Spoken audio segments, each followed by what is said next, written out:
Welcome to the Make Tomorrow podcast, where we explore technology and innovation. Today we're joined with Dr. Evan Shellshear, who is the CEO and Managing Director of UBITI, which is a company that is redefining the recruitment and workforce planning processes. We've worked together in the past as well in the AI and data science space. Evan is also the author of Why Data Science Projects Fail, which is something we'll delve into a bit more today and something that fascinates me entirely. It's a book that explores the common pitfalls of common projects that fail within the AI and analytics space. His expertise spans game theory, AI decision-making, and AI applications across a whole bunch of industries. So welcome to the show. First thing I should ask you, before I ask you a little bit about yourself, is what is game theory? Oh, game theory is a heap of fun. That's what it is. Sounds good. So we'll play some games later a bit on it anyway. Exactly. And that's the funny thing where I tell people I did a PhD in game theory and they look at me with these wide eyes and go, "You got to play games for 3 to 4 years?" I'm like, no. That wasn't it at all. My son would say, game theory, Fortnite, that'd be awesome. Exactly. Unfortunately, it's not that. But it is a fascinating area that really looks at formalizing strategic decision-making. Yeah. How do we build mathematical models around the way people make decisions, especially in situations of conflict or cooperation? Yeah, fantastic. We'll get a lot more into that. So let's start with a little bit of background on you. So mathematics, economics, game theory. How did you get into that space and what led you to AI and business transformation? Look, that's a fascinating question because it's one that you have to wind back the clock a little bit on. And you have to take me back to grade 2 in a small classroom in a big brick building with a fan spinning on the top of the roof on a hot 33-degree Brisbane day where I was back in grade 2 and the teacher was handing out all these maths exams for all of us just to test how well we're doing with maths. And I don't know what got into me, but all of a sudden I decided I'm going to be the first to get everything right. And when the test hit my desk, I was off and running. And then proudly stood up first in the class, ran up to the front, handed in my little test, and I think I must have gotten a pretty good result. And from then on, the rest is history, as they say. I just kind of really lent into that mathematics. The problem you had with mathematics, but when I did it, was that there wasn't really a clear career direction. Mm-hmm. So when I was studying at university, studying a dual major in maths and a single major in maths across my 2 degrees, AI just wasn't that big a thing. Sure, people using operations research and decision science, it didn't attract as much attention as it does nowadays. And so what I was doing when I was studying was kind of think, okay, what do I do next? And the department I was studying was very theoretical. And really the advice given to me by lecturers was to continue studying. But the big question was what? And during a summer internship that I did with a lecturer at the university who was studying the electricity markets, he wanted to understand how different entities within the electricity markets would react due to price signals given by the market operator. And a core aspect of that was game theory. And I remember I went to the library to learn about this and I picked up this book by Guillermo Owen, just titled Game Theory. And I got about 2/3 of the way through the book and I got to this section on cooperative game theory. And I got to, in particular, this result by a guy called Lloyd Shapley, who won a Nobel Prize in game theory, in economics, for the work he did in game theory. And it was this proof around that his value that he'd created was the unique and only value that fulfilled these 4 axioms. And when you went through the proof was just this tour de force of genius. Like you read it and every single line when he went from one to the next, you were just like, how did he think of that? How did he go from that to that? Like, how do you come up with that idea? It's almost like, and I try and describe this to people, this beauty in the maths. Mm-hmm. There was this true beauty, this intellectual beauty that similarly, if you love artworks and paintings, you'll see beauty in an artwork. And it was all the way through this proof. And I just went, when I saw that, I've got to go further. And that was kind of the next step to the PhD and then the studying the game theory and on from there. Yeah, fantastic. I'm trying to think back to what I was doing in grade 2, but it wasn't excited about mathematics. But I do look at it nowadays and think, yeah, with kids, and we just discussed before, probably similar age, that path that you would have gone through to get to where you are today is rare, right? Even me getting into a technology space was rare and becoming a programmer to start with and DBA. But nowadays, I think maths is really... it's the cool thing to do. It leads to AI and it leads to data science. It leads to everything else. So what are the big shifts that you've seen in that period from, well, maybe don't go back to grade 2, but from university when you started, you did your PhD in game theory to today along your journey of your career? Oh, look, the biggest change has been compute power. Yep. And what compute power has gone and done is it's unlocked applications that previously were not possible, and in particular parallelization. So being able to run these algorithms that are highly parallel and can solve problems of a scale and a size that we couldn't do. Not just compute, just from the computational perspective, but also from data storage perspective. We're seeing the ability to start solving massive, realistic industry scale problems, whether that's on the optimization side or on the machine learning and statistics side. It's really expanding. And what's happened with these massive data sets is then we're seeing these new models like we do with large language models that start creating capabilities that, again, weren't possible before, but have been unlocked by this computational capability that we're achieving. And in the future, all that we could expect is seeing more and more on that if we're able to continue scaling something like Moore's Law, which looks like it's coming to an end. But even if Moore's Law starts coming to an end, that data storage capability isn't. And that's kind of a key aspect of it too, I think. And we're seeing, I think, more applications and more technologies that are building on the back of that. And I think that's really what's changed over the last 20 years. I think what's fascinating is that when we talk about AI, we talk about data science, we talk about even the maths behind everything, most people think it's relatively new, right? And when you look back over history, I mean, you would have been studying, I'm sure you had SPSS on a very old computer back in the university. It hasn't really changed that much from what you actually do from a process, but it's just that compute, right? Like you would have done it on a 486 Atari or whatever we used to use back then. Pentium. I remember it. Pentium, they were fast. They were were super fast. I think it was the first thing you could play Doom on or something. Yeah, exactly. Floppy disk, hard disk? No, hard disk. Okay, you're relatively new. Yeah, that's good. But it's always been similar. I mean, add some graphics to it now and more people can do it. Do you find that more people get into it now because it is more common? Look, I think this definitely opens up the pathway. This level of compute and storage, and in particular the cloud, opens up pathways for more people to access it. One of the really defining moments that I've been watching very closely over the last couple of years is really asking myself from an analytics perspective, what can large language models truly do?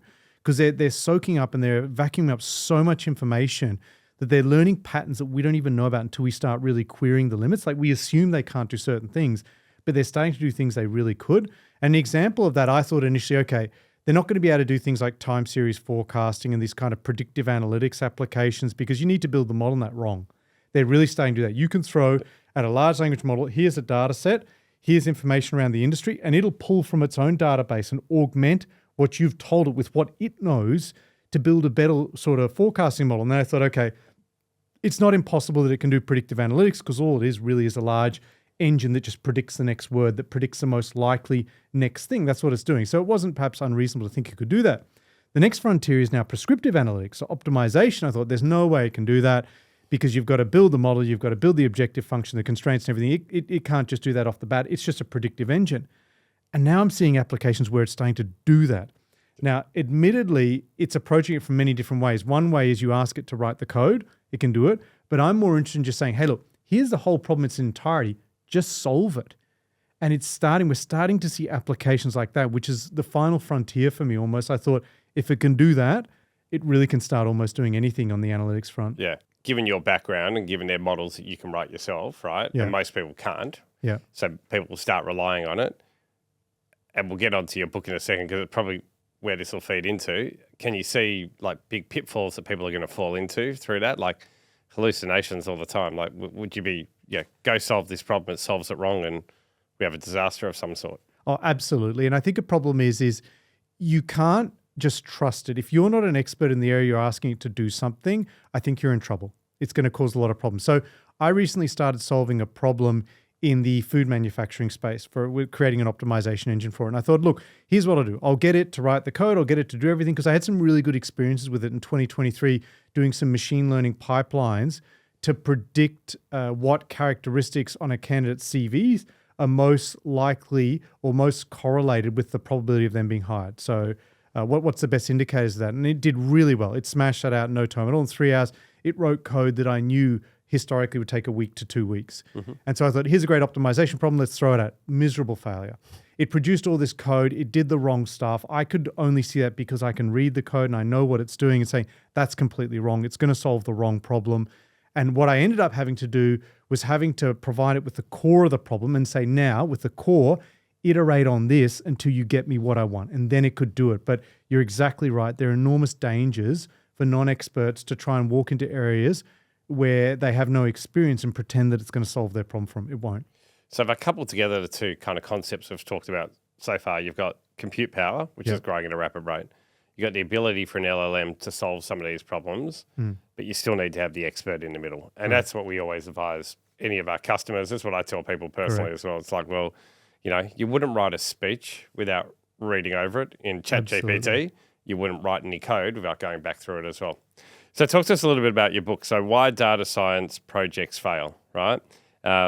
Nightmare, what is it? The highlights from the common mistakes made from that book. Like, what do you find? What are some of the most common pitfalls or mistakes that you're finding? Oh, it was a fun journey, that book. Yep. I'll tell you what my hopes were at the beginning of this with Doug. So me and Doug Gray. Doug Gray's director of data science at Walmart Global Tech in the States. And I guess our hopes when we were kicking this off, because we're both technical people, Doug's got a master of operations research, and obviously I've got a PhD in applied maths. And I guess when you do these things, you kind of lean towards your biases, which are the technical side of things. And you're kind of probably hoping that we'll discover all these kind of technical challenges out there that we'll be able to then go out and solve, and there'll be real breakthrough things like a new LLM or something like that. Turns out it's so wrong. It was the opposite. We go through this book, and the technical reasons for failure from a model perspective don't even feature in the top 10 reasons. So if you look at all the reasons we find, and it's probably more than 100 different reasons why projects fail, and that's not a surprise, right? There's lots of different reasons. What we then wanted to do in this book was to focus on what are the real reasons, what are the major things, the top 10 that you'd have to focus on, that you need to, if you can fix these things, that's 80% of your problem solved. That's what we wanted to do, and that's kind of what we did in the book.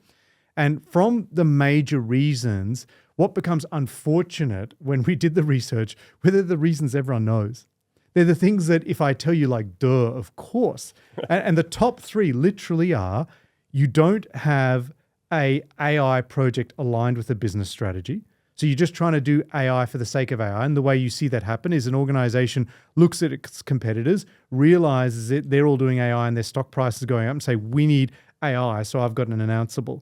And they jump headfirst into a project and fail miserably because they don't have the capabilities. And I'll give you a really quick analogy on that we use, is that imagine one day you saw all your friends running marathons and you said, hey, everyone's doing a marathon, I'm going to do one. So you put your suit on, you put your business shoes on, and tomorrow you go out and run a marathon. What's likely going to happen is you're going to have a heart attack and die. So what you need to do if you want to run a marathon is you need to run the 5K, then you run the 10K, then you run the half, then you run the full marathon. And along the journey, you buy the right shoes, you eat the right food, you get the right stuff for when you're running, so the right water or whatever supplements you're going to take to make sure you can do it, and you build yourself up to it.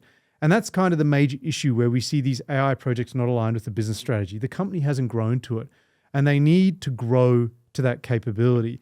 And the second two biggest reasons that we see that are closely aligned with that is, one, just not having the data. So the data's just not, the foundations aren't there, that kind of IT foundations aren't there. And the reason why that's critically important is once you've built an AI model, it then becomes an IT project, because you then need to hand it over to the IT division to run it. And they're going to connect all the data sets, they're going to make the data pipelines work properly, and that's critical. And so you need to know your IT needs to be in good order for you to do the AI. And then finally, it's the people stuff.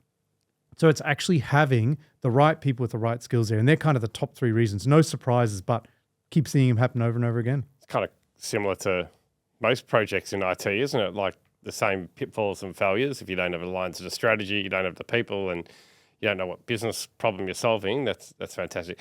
Now, I haven't run a marathon in business shoes after a day. I reckon it wouldn't be a bad. I'm a runner, so I'd be okay. But anyway, so without going through the next 17 of them, what was one that might have been surprising? One of the pitfalls that you found?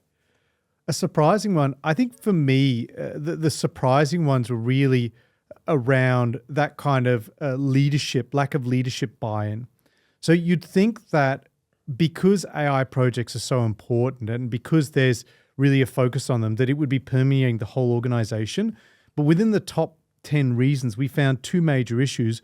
One was that lack of leadership, upper management buy-in, and the other one was this kind of closely tied to it, this non-analytical culture, this culture that doesn't respect analytics. And what was surprising for me, I think, is organizations embarking on these AI journeys when that's present. You would think the AI project shouldn't even get out the door, but it does, and it arises in this scenario bottom up.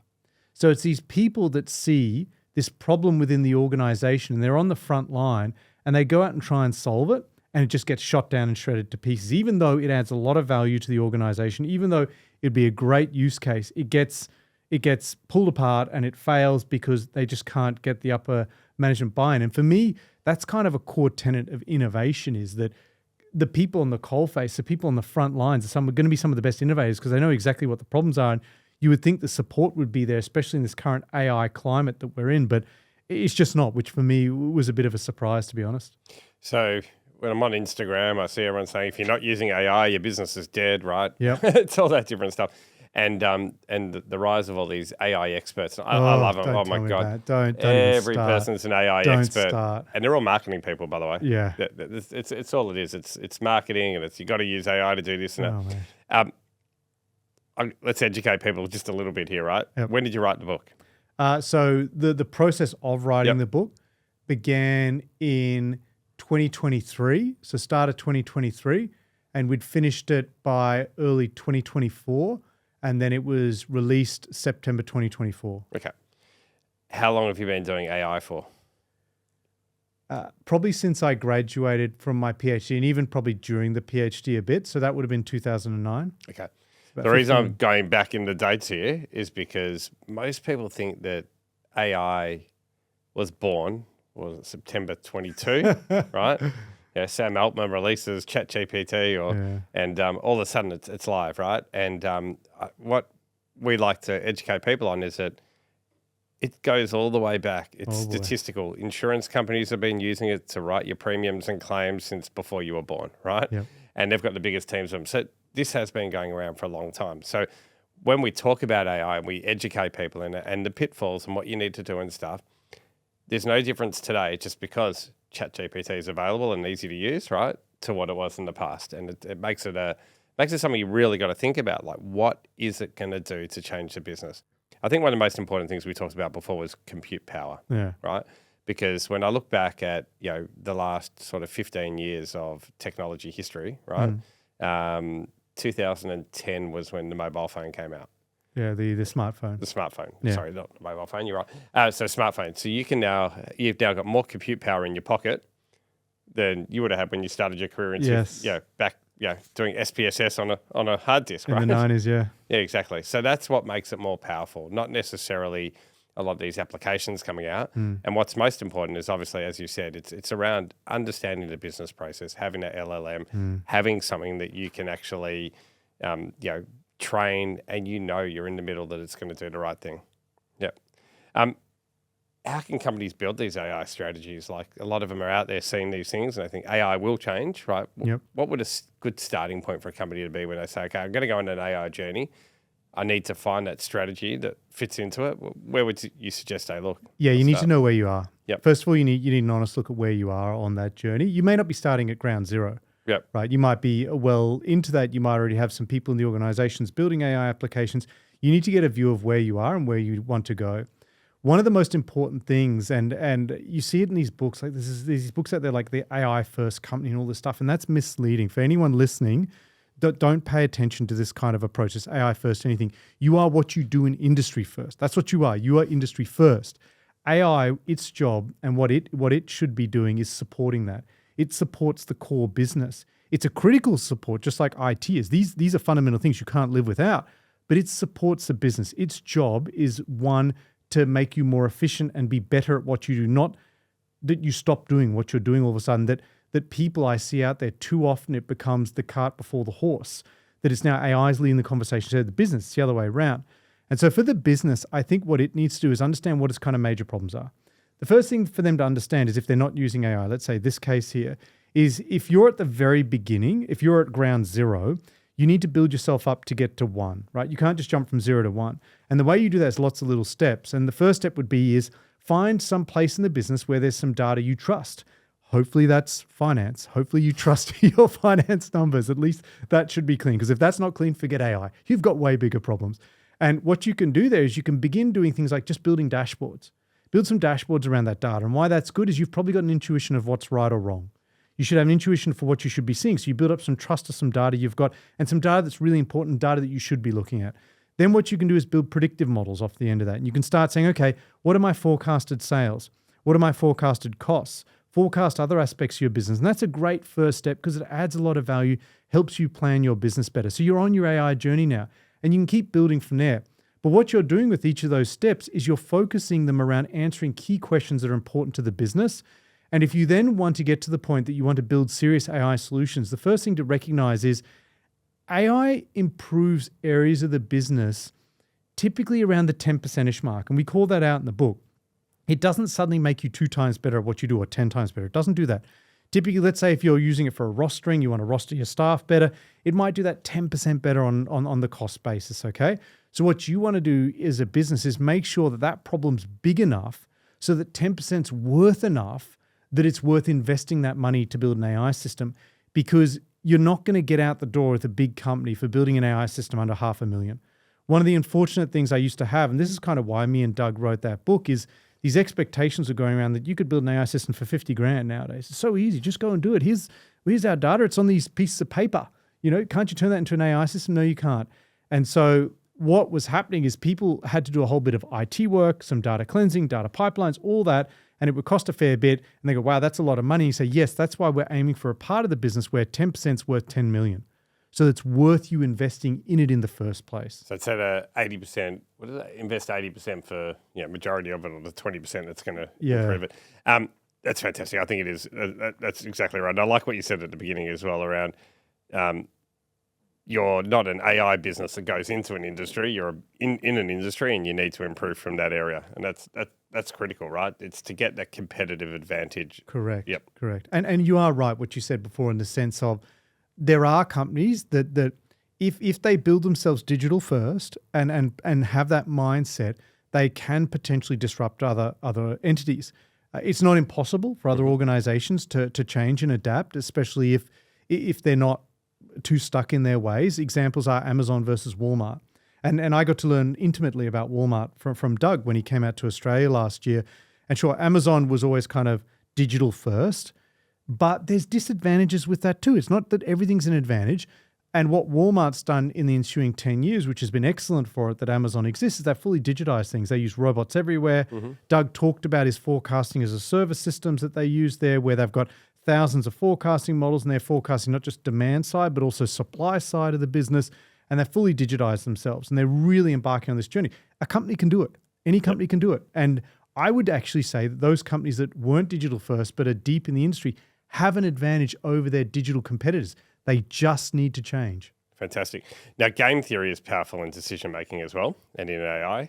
How do AI systems leverage game theory to help them with that, make smarter decisions and faster decisions? Yeah, look, the one that became really famous for the average consumer was GANs, the generative adversarial networks.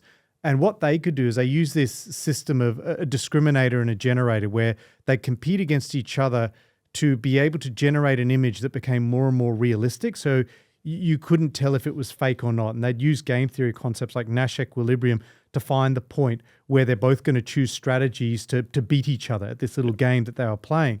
And that was probably the first application that I think the public became aware of, because it was creating these deep fakes, right? That we've heard about, deep fake images that have never existed, fake people that don't exist, fake videos. An example, I produced this thought piece on LinkedIn 5 years ago or something called Why Me War AI, Why Me Worry. Yeah. And what it was talking about the usage of deep fakes to do things like if they've got enough voice samples of us, now they've got a voice sample of us now that we've been on the podcast, if they've got some photos of us, now have a photo of us now that we've been on the podcast, they could take that and get a photo of our street and do a photo of Tristan walking on one day and violently assaulting a small child. And put your voice over it, you yelling at this kid, all this kind of stuff, show it to the police. Police, maybe they haven't heard of GANs before or deep fakes. Look at this horrific evidence and go and arrest you today. That's doable. Yeah, wow. This is some of the stuff that was concerning around, are we going to reach the point of zero trust where we don't trust anything digitally anymore? We had that famous example, I think it was last year, of that bank in Hong Kong that an individual was defrauded by a Teams call where these people pretended to be the CFO, and it was all deep faked. It all looked completely real. And he did the transfer, I don't know how much it was, 20 million or something, off the back of that Teams call. Yeah. This stuff is getting scary powerful. And I think that's an area, if coming back to the game theory, that's an area where game theory made a big splash. But beyond that, I don't actually see a lot of practical applications for game theory. If I look at non-cooperative game theories, the areas where I see it's poker, poacher evasion, so poachers in Africa trying to evade being detected, in internet package routing on the internet so you don't get too much congestion. That's on the non-cooperative. On the cooperative, I've had a few applications in retail, in attribution, in other things like that, but it's not as common as people think it is. When people go into game theory, I say it's more of an intellectual interest than I think it is of a practical. Deep fakes, I just think of Elon Musk and all the ones during the Trump election. There was a fair few of them out there, and I think he's a bit more, I wouldn't say interesting, I think he's a bit more out there. So there'll be a few of those out there for sure. Talk to me a little about UBITI and the business. So you're transforming workforce management, talent acquisition as well? Yes. Yep. So what are you doing in that space? Our big thing is to be able to provide any organization on the planet with the expertise of a top-tier recruitment company hiring anywhere in the world. And what UBITI does is it aggregates recruitment agencies from around the world and brings them into one platform to be able to allow an organization with a single point of access to access any of these agencies around the world with their networks to find the best people who might be located anywhere. In the world of remote working nowadays, that's become critically important. And what we provide, and why AI is interesting, is we overlay that with a number of large language model tools that, from our perspective, just make that thing function better. It's not that AI is in the driver's seat, but AI is in the passenger seat supporting the directions of where our customers are going. And that's kind of how we're leveraging AI. But really, it's that global platform that assists organizations to find niche and specialized talent anywhere in the world via 500 plus recruitment agencies that are really changing the way we see hiring. We published a paper last year in the European Journal of Management Science where we heard all these anecdotal stories of this thing's amazing, but we wanted to prove whether it was the case or not. And effectively, this article revealed that by utilizing this competitive marketplace, that you're able to find specialized talent 4 to 5 times faster at 12 to 30% less. And also, as you go up the scales within the organization, up to senior managers, VPs, directors, all that kind of thing, the pricing remains constant, which is incredible. Normally, that increases by a factor of 10 as you're looking for these very difficult roles. But on this platform, we showed that it has this incredible power to maintain constant pricing across that. And so this we see as kind of the future of talent sourcing, especially for difficult roles. So aggregates different sources, helps find niche skills or matchmaking skills into roles using AI. How long have you been about doing that? So I've been at the company a bit over 2 years. Yeah, okay. The company's been around for about 8 years. Yeah, wow, okay. Fantastic. And always AI driven, or was it started as an aggregator and then added the AI on? Yeah, it starts as an aggregator, which is kind of the right way. It starts with the business problem. There you go, back to our previous conversation, Starts with the business problem, look at what the problem is. You can get 80% of the way just with the marketplace, a well-designed marketplace that functions with all the standard kind of UI and UX that you'd expect. And then as you want to keep chipping away at those improvements on the marketplace, then you start overlaying AI. AI shouldn't come first. It should be the marketplace itself. Yeah. AI just helps it scale and run better and run smoother for thousands of agencies and thousands of organizations. Now, I think I know what your answer will be to the next one, but I'll ask it anyway. Do you think AI will replace jobs? Do you think that's a real threat, or is it more complementary to a person's job? Yeah, it's a great question. In fact, funnily enough, we're just writing an article specifically on that at the moment, leveraging the European Skills, Capabilities and Occupation Framework. And the way we look at it truly is I think it's the way it should be looked at. And it's leveraging what's called the ALM hypothesis, the Autor-Levy-Murnane hypothesis that was published in 2003. And it looks at 2 aspects of AI impacting the workforce. One is what tasks can it impact, not jobs, what tasks, and which tasks are routine. And it's correct in my eyes because AI at the moment is still really just what's called narrow AI. The AI that we build does one thing and does one thing really well still, and especially at scale within an organization. And that means that it's not going to replace a complex general job. So even let's take something like a secretary. A secretary doesn't just do one thing. A secretary does a dozen different things. And a secretary is always the one thing that's picked on. But a secretary typically does a dozen different things. And I can plug in probably AI solutions, individual ones for many of them, but perhaps not all of them. And that's where I see AI having impacts. Where it eliminates a job is where it's something like welding. So a welder on an automotive production line sits there and just welds. That's all they do. So if you can tell a robot to do exactly those same welds, yes, you can automate those jobs. So those jobs that comprise one task, and that's a routine task or a routinizable task, as they write, then that will go. But on the whole, what I more see AI doing is just encroaching more and more on different aspects of what people do, making organizations more efficient.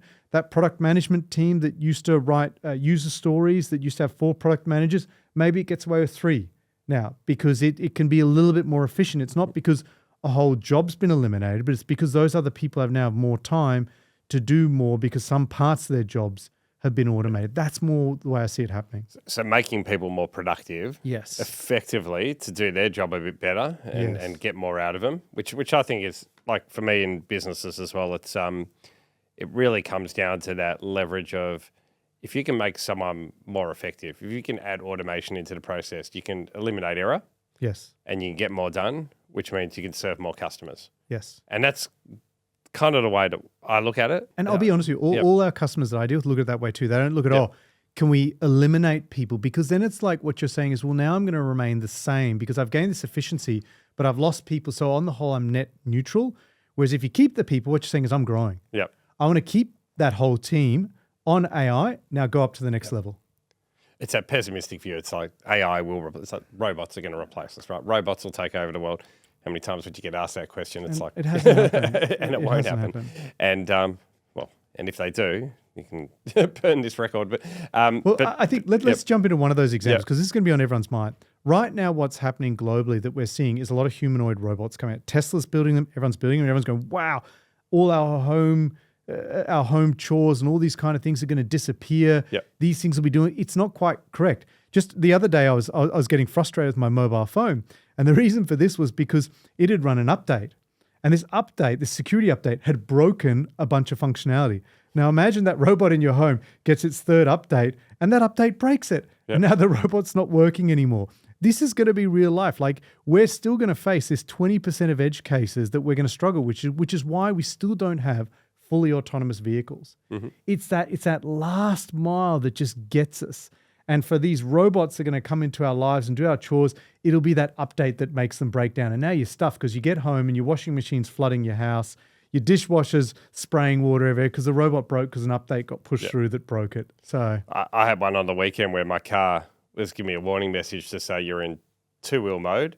Yeah. So be careful with the traction. You've lost traction. Yeah. And it was after a software update. Yes. And then so I booked it in, called the people up and said, don't worry, your car will be fine. You can run 2 wheels. I mean, 2-wheel drive, 4-wheel drive. It'll still survive. I'm not going to be in any trouble. Software updated that night. Error gone. Right? Yeah. So it actually wasn't an issue, but imagine that. I lost 2 wheels on my car and I was high traction in the mountains somewhere. I'd be in real trouble, right? And that's a problem. Like we had the other day at our home. So we've got one of those robotic vacuum cleaners. Yeah. And it's mapped out our house. Obviously, some software update's been pushed to it, and the thing's just spinning itself in circles now. And you look at it, and you're just going crazy, going, "This is the most annoying thing on the planet." What do? I have to go out and pull out the manual vacuum cleaner and just go vac the house like we always did. Yeah. I think this is going to be a fundamental change forever. Yeah. I don't think we're going to deploy bug-free code in the foreseeable future as long as we write code. Yeah. And so this is going to be a challenge that you're never going to be able to fully 100% rely. You're going to need to have a bit of humility and recognize these things. The code's written by people. There's going to be problems. We need a plan B. And that's no different to anything with technology, right? So if we could always build, deploy, and walk away, there'd be a fraction of the size of the tech industry, right? Exactly. And that's exactly what it is. And there's no difference with AI and these new codes and modules that will come out. Do you think there's any specific skills that leaders should be looking at? Like, I know internally at NCS, we're training every one of our 13,000 people to understand AI, like really understand what it means and how you can use it to help you be more productive. Do you think there are any specific skills people should be looking towards for their organization? Yeah, that's a great question. Again, the timing of this question is just perfect because, as mentioned, we're doing this analysis right now on the European Skills, Capabilities and Occupations Framework. And the reason why we've picked that data set, and it's got 13,000+ skills and about 3,000 occupations, is they publish what's called a delta. And a delta is something they publish every few years, which shows what are the new skills they're seeing arise in industry. And to be able to produce reports like that, historically what people would do is they go out and they'd scrape job websites, they'd try and compare it with previous versions, look at the new skills over time, and it's quite a painful process. And it's sometimes people misspell skills. Is that a real skill or not? No, it's a misspelling. But using this highly curated, high-quality data set, we've now got these insights that are absolutely fascinating on this topic. And so the first one I guess we were expecting when we did this analysis was to be able to see that all these IT skills that are emerging, they're going to be the critical one. But here was a little trick we did in the article. The little trick that we've done is we've looked at which one of these skills, the new and emerging skills, do we think nonetheless will an AI be able to do? And all of a sudden, all those brand new IT skills that have arisen, we're going, no. More than half of them, AI is actually going to be able to automate. So although it's growing from a skills perspective, if we're going to dive into that, we might end up diving in and training people in things that all of a sudden they won't need. The three areas that we saw in this publication, and I'm just going to give the high-level buckets in terms of that we thought were really growing quickly, growing the fastest and becoming most important. One was communicating and collaborating, no surprise. Mm-hmm. The other one was management skills. And the third one was assisting and caring for people. Yeah, wow, okay. So these are the top three areas that we see there. The skills are non-routinizable, so they're non-routine skills. AI is not going to take them over. They're skills that we can see at least in the next 5 years we're still going to need, and they're growing quickly, skills in these buckets. And so we're seeing for organizations, we think that these are the areas where they need to focus on that'll still be needed, but what that leaves out of the picture is that whole AI piece. Now, AI is going to fill in that gap, and you're definitely going to need those AI skills to be able to fill in that gap. Okay, so I just had to think about the year for a second. It's 2025. In fact, back to our last question, I'm going to go back a little bit. When you talked about autonomous and nothing is fully autonomous nowadays, I think I wrote a paper back in, it would have been 2020 or something like that, and it was off the back of some research that was done and a few organisations that we'd spoken to around when they thought autonomous vehicles would fully be in cities, right? And we were looking at pictures from how Beijing was modelling it and how they were going to do it in the US and everything else that it had around them. We had 2025 was the year that we would have fully autonomous vehicles on the road. And I remember late last year in Los Angeles, driving behind a Waymo and videoing it and going, how cool is this? Yeah. Completely. Like I don't think we're any closer now than we were back in 2020 when we wrote that piece. So yeah, look, there are some autonomous vehicles driving around on streets in the world. There definitely are, and you can see Waymo as an example. Yeah, they're doing it. They're doing kind of these constrained areas where it's kind of predictable and the weather's probably decent and they kind of know very well what to expect, and they've driven that route a million times. So they've now mapped all the 99.9% of possible cases that could occur while they're driving, and so they're pretty good now. The thing about fully automated, now there are some examples things where we kind of have gotten there. And an example is autopilot for planes. Now you ask yourself the question, well, that's really interesting. How did we get there? The way we got there was being in a heavily constrained environment. An airport and a landing runway is not something that changes every day for the plane. It's not something that'll change its shape. There's specific international standards around what an airport needs to look like for an autopilot to function and to be able to land a large plane like a 737, a Boeing or an Airbus on that runway. And so we've achieved that. I think at those type of situations where we can heavily control and constrain the variables, you've got a chance of fully automating it. You can, because you've controlled everything. The moment it's out in the real world and you can't control everything, I think that's where we're invariably going to struggle. Yep. And I don't have an obvious solution as to what point in time there's a tipping point where you can face and deal with any kind of circumstance. Someone wrote this article the other day. It was really great around LLMs. And he said, LLMs never created anything new. Technically, that's wrong. They can surely write a text that no one else has written before. But what the point was more around the fact that if it's not in its training data, in some sense, it's not going to be able to create an output that's fundamentally unseen and requires a fundamentally different paradigm that's in its training data. Of course, it can create something new by mashing up and mixing and combining and crossing and joining together and doing things like that, but what it's been trained on. But if something requires a solution that's fundamentally not reachable from that training data, then it won't be able to reach it. Yeah, okay. Actually, that example you did before was fantastic. So if I'm thinking about cars on the road versus planes in the air, right? We control the airspace, right? So it is a controlled environment. Yes. You don't control the cars on the road. No. right? You don't tell which one goes where and which one lands and all that sort of stuff. So it does make a big difference. And back to you need to be able to monitor and be, the human in the loop of it, right? Well, we're not going to fly planes without people. No. They might fly drones without, not drones, or was it the drone taxis? And Yeah. that might happen eventually, but I'm sure there'll be a way that you must be able to It'll all override. be very, very controlled. The drone taxi of the future is you go from landing pad A to landing pad B following a specific pathway.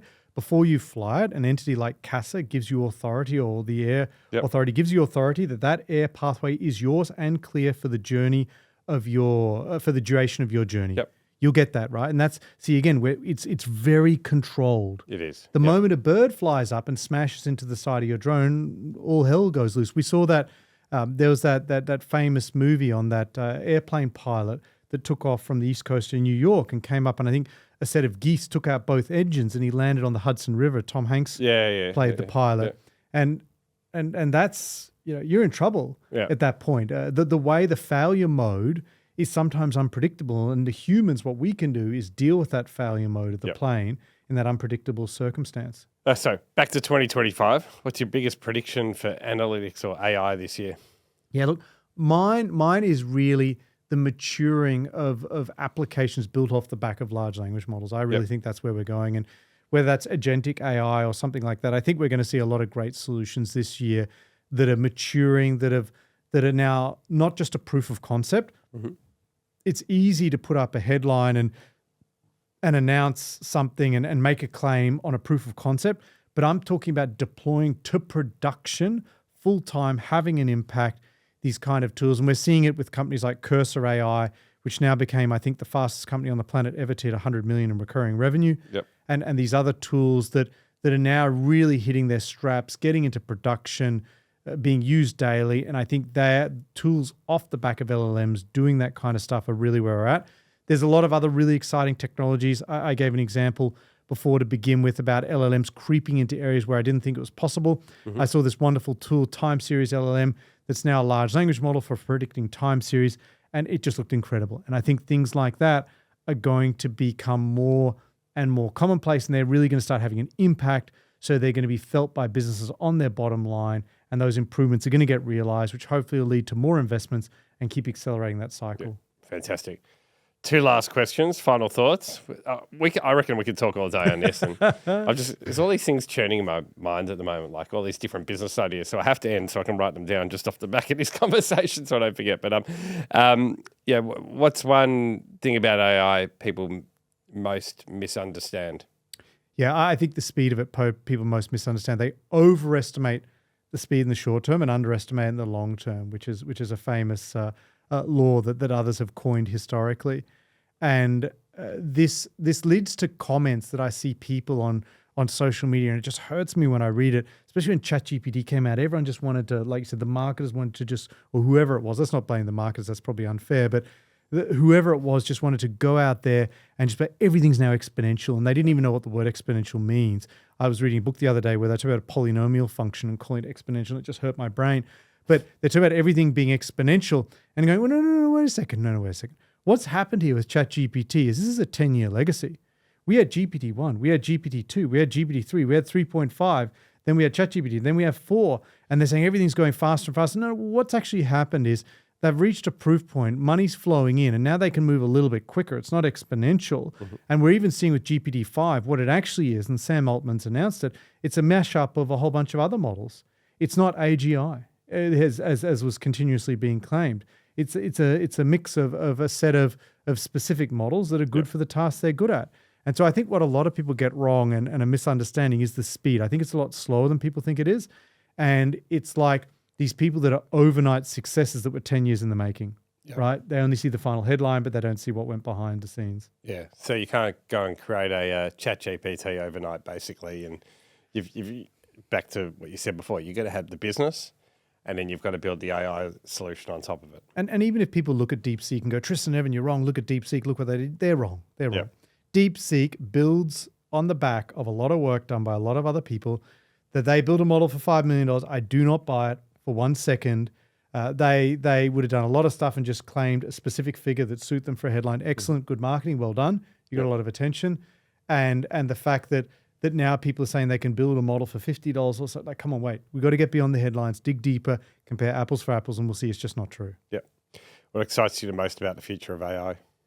Look, what excites me the most is really what I mentioned at the start is around, I look at these analytical tools that I use nowadays, and they require this extreme level of sophistication and skill. To build a mathematical optimization solution, you need to have studied optimization, operations research, linear programming, mixed integer programming, all that jazz.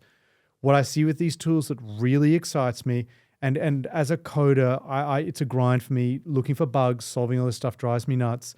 But when I can now just write it in to a tool like ChatGPT and it produces a solution, not the code to produce a solution, but is able to solve it, that is incredible. That's a moment for me going, wow, wait a second.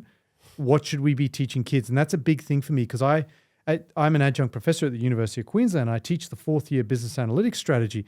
And over the last year and a bit, I've been looking very closely at what I'm teaching. I'm going, wait a second, this all needs to be updated because these people that are graduating now over the next 10 years, I need to be thinking about what their work landscape's going to look like. Yeah. And I think there are significant changes that they'll face as analytics students, and that's exciting. As those students, you're equipping them with the skills to learn that along the way, aren't you, as well? Well, universities like to claim that, but the evidence doesn't show that. Brian Kaplan wrote this great book called The Case Against Education, where he picks apart a lot of the claims that we make in the education sector around, we teach people to learn, we teach this and that, and he goes and looks at the data and says, sorry, you don't. So we'd like to think that. But what I think we do teach people is knowledge and skills in a way, especially for someone who's a practitioner such as myself, that's relevant for industry and what they're actually going to need when they walk out the door. So not just here's a book where someone's trying to cover every possible topic in the analytics space. Our job as lecturers is to distill it down to those that we know are relevant, to focus the attention. And it's back to the point of using ChatGPT to solve something you don't. How will you know if it's right or wrong? That's my job as the expert to teach you that as a student. Evan, this has been a great conversation. I'm sure we could go on forever. AI is just such a huge topic. And I love that when I talk to people that have been doing it like as their career since they started, right? Not these overnight, learned a course, clicked on something on Instagram, and now I've got this huge AI business which doesn't really exist. So thank you for sharing with us the insights today. There's definitely some good learnings. I'm going to give your book a plug again because I've got to get a copy and read it myself. So it's what's it called? Why Data Science Projects Fail, Yep. The Harsh Realities of Implementing Analytics and AI Without the Hype. So if you want to get a true view of between me and Doug, we've been doing it for about 50 years combined. And in particular, Doug, for me, he's the OG of analytics. He was back in the 80s building the systems that the world runs on. He was the CTO of Travelocity, building the backbone of something like Booking.com. So the stories in there are incredible. And what we do is we make sure we fill the research with stories. We contextualize everything with stories. We make sure people can take that research and realize what does that look like in the case of a real life example. It was a hell of a ride, heaps of fun. And for a lot of people that read us, we've gotten some incredible emails and messages, people just saying, it's almost like a therapy session. Fantastic. Well, I look forward to reading it. Thank you for coming on today. Thank you for sharing your stories with us and some great insights as well. So we'll look forward to working with you again in the future. Absolute pleasure. Thank you for having me. If you found today's episode interesting and want to hear more about our Make Tomorrows, please subscribe to our channel.